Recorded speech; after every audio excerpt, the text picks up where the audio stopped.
L'atrésie des voies biliaires, symptômes et traitements. On ne connaît toujours pas les causes responsables du développement de cette maladie.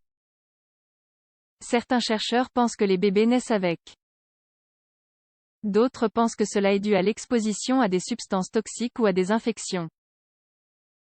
L'atrésie des voies biliaires est une maladie du foie chronique et dégénérative. On la constate peu après la naissance. Le foie est un organe qui comporte plusieurs tubes connus sous le nom de conduits biliaires. Ces structures servent à drainer un liquide hors du foie, qui se nomme la bile. Le contenu filtré descend ensuite vers les intestins et les reins. La bile est essentielle à une bonne digestion.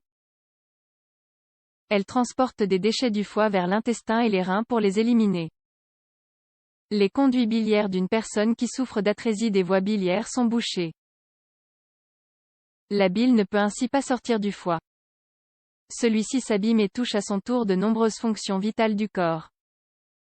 Par ailleurs, il convient de souligner que l'atrésie des voies biliaires est la première cause de transplantation de foie chez les enfants aux États-Unis. Cela survient pour une naissance sur 18 000. Les femmes en souffrent davantage que les hommes. En outre, les bébés asiatiques, afro-américains et prématurés sont plus souvent touchés que les bébés caucasiens. Cause de l'atrésie des voies biliaires. À ce jour, on ignore toujours les causes responsables du développement de cette maladie. Certains chercheurs pensent que les bébés naissent avec la maladie. On pourrait alors penser que la maladie survient pendant la grossesse, lors du développement du foie. D'autres experts affirment que la maladie apparaît après la naissance, probablement à la suite d'une exposition à des substances toxiques ou infectieuses.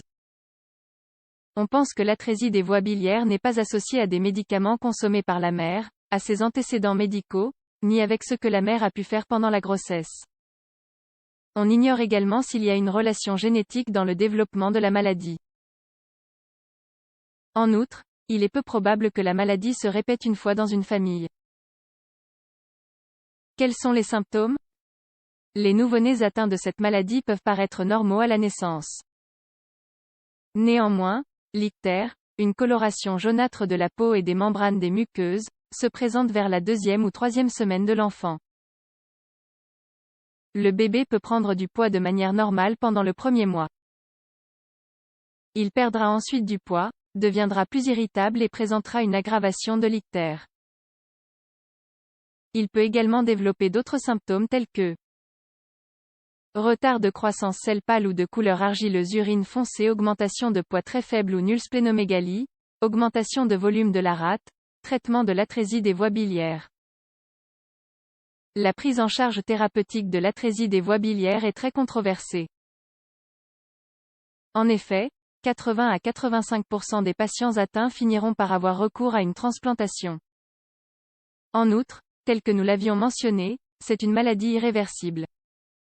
Il n'existe pas de médicament qui puisse débloquer les conduits biliaires ou entraîner la formation de nouveaux conduits. On considère aujourd'hui la technique dite de Kasai comme une première option de traitement. Cette technique est cependant controversée. En effet, de nombreux experts défendent les avantages de cette technique comme première ligne alors que d'autres défendent la transplantation hépatique comme première option. Technique dite de Kasai. Cette opération vise à connecter le drainage de la bile du foie directement au tractus intestinal.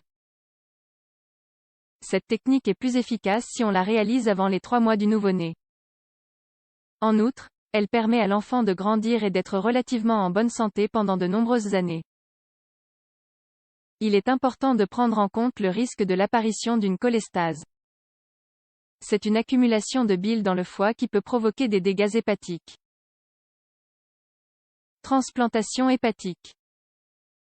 Tel que son nom l'indique, cette chirurgie consiste à transplanter un foie sain.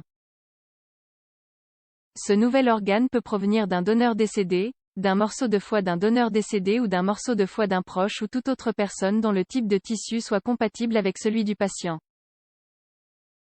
Après la chirurgie, la santé de l'enfant s'améliore souvent rapidement. Il aura toutefois besoin de médicaments pour éviter le rejet du nouvel organe par le corps. Ce rejet est un mécanisme protecteur normal de l'organisme qui tente de nous protéger contre les virus, les tumeurs et autres substances étrangères.